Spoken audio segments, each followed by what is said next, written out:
உலகெங்கும் வாழும் அன்பு தமிழ் நெஞ்சங்களுக்கு இனிய மாலை வணக்கம். இந்த பதிவு எதற்காக அப்படின்னா ரொம்ப ரொம்ப மிக மிக முக்கியமான பதிவு.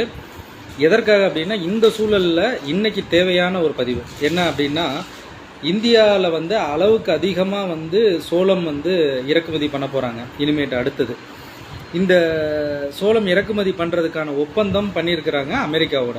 இந்த அமெரிக்காவில் வட அமெரிக்காவில் உற்பத்தி ஆகக்கூடிய இந்த சோளம் அந்த நாட்டில் எதற்காக இதை பயன்படுத்துகிறாங்க அப்படின்னு சொல்லி கேட்டிங்கன்னா, கால்நடை தீவனமாக பயன்படுத்துகிறாங்க.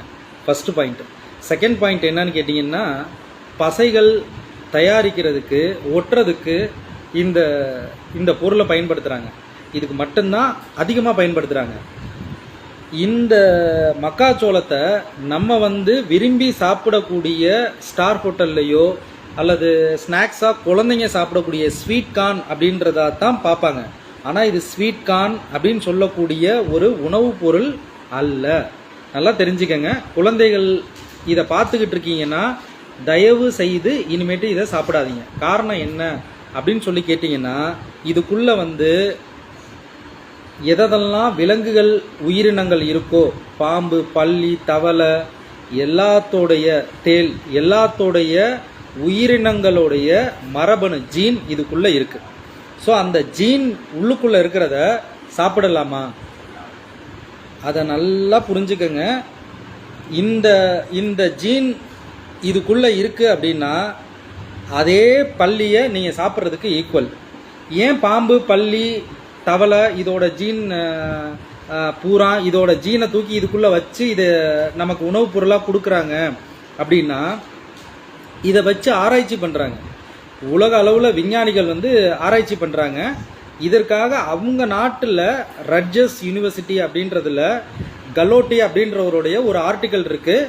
நீங்கள் கிறிஸ்ப் CRISP-CAS9 அப்படின்னு ஒரு கூகுள்லேயே அடிச்சு பாருங்க. இதை பற்றி ஃபுல் ஆர்டிக்கல் வரும். நாங்கள் சொல்லலை, அவர்களே சொல்லியிருக்காங்க, அவங்க நாட்டிலே சொல்லியிருக்காங்க. இதுக்குள்ளே என்னென்ன மரபணு தீமைகள் இருக்குது அப்படின்னு. இந்த மரபணு மாற்றப்பட்ட பயிரை நம்ம இறக்குமதி பண்ணுறதுனால நமக்கு என்னென்ன வியாதிகள் வரும் அப்படின்னு சொல்கிறேன். கேளுங்க, நல்லா கேளுங்க. முதல்ல வரக்கூடியது கேன்சர். இன்றைக்கி நம்மளுடைய குழந்தைகளுக்கு கேன்சர் வருதுன்னா ஏற்றுக்குவீங்களா? ஏற்றுக்கொள்ள முடியுமா? நம்ம குடும்பத்தில் நம்மளுடைய ஒரு உயிரினத்திற்கு, மனித உயிரினத்திற்கு கேன்சர் வருதுன்னா ஏற்றுக்கொள்ள முடியுமா? சரின்னு சொல்லி ஏற்றுக்கிறதா இருந்தால் இதை சாப்பிடுங்க.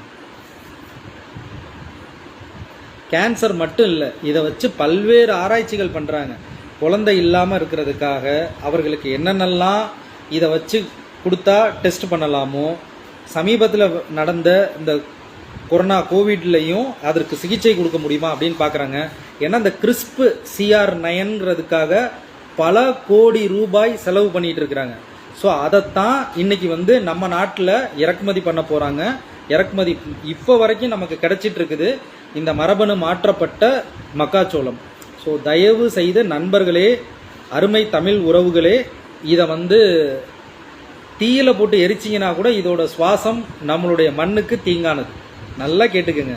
தீயில போட்டு எரிச்சா கூட இதிலிருந்து வர புகை நம்ம மண்ணுக்கு மட்டும் இல்லை, நம்மளுடைய காற்றுக்கும் பிரபஞ்சத்திற்கும் தீங்கானது. ஸோ அந்த அளவுக்கு இதில் அளவுக்கு அதிகமான ஒரு பாய்சன் இருக்கு. தயவு செய்து மனிதன் வாழணும் அப்படின்னா இதை அங்கீகரிக்காதீங்க. இதோட தீமைகளை எடுத்து சொல்லுங்க, பகிருங்கள். முக்கியமாக உங்களுக்கு மட்டும் இதை எடுத்து பார்த்துட்டு இதை போகாதீங்க. தயவு செய்து இதோடைய தீமைகளை எடுத்து எல்லாருக்கும் கூடுமான வரைக்கும் பரவுங்க. மனித சமுதாயம் இருக்கணும் அப்படின்னா பகிருங்க. நன்றி, வணக்கம். தொடர்ந்து இது போல் சமுதாயத்துக்கு பயனுள்ள செய்திகளை அடுத்ததாக பார்ப்போம். நன்றி, வணக்கம்.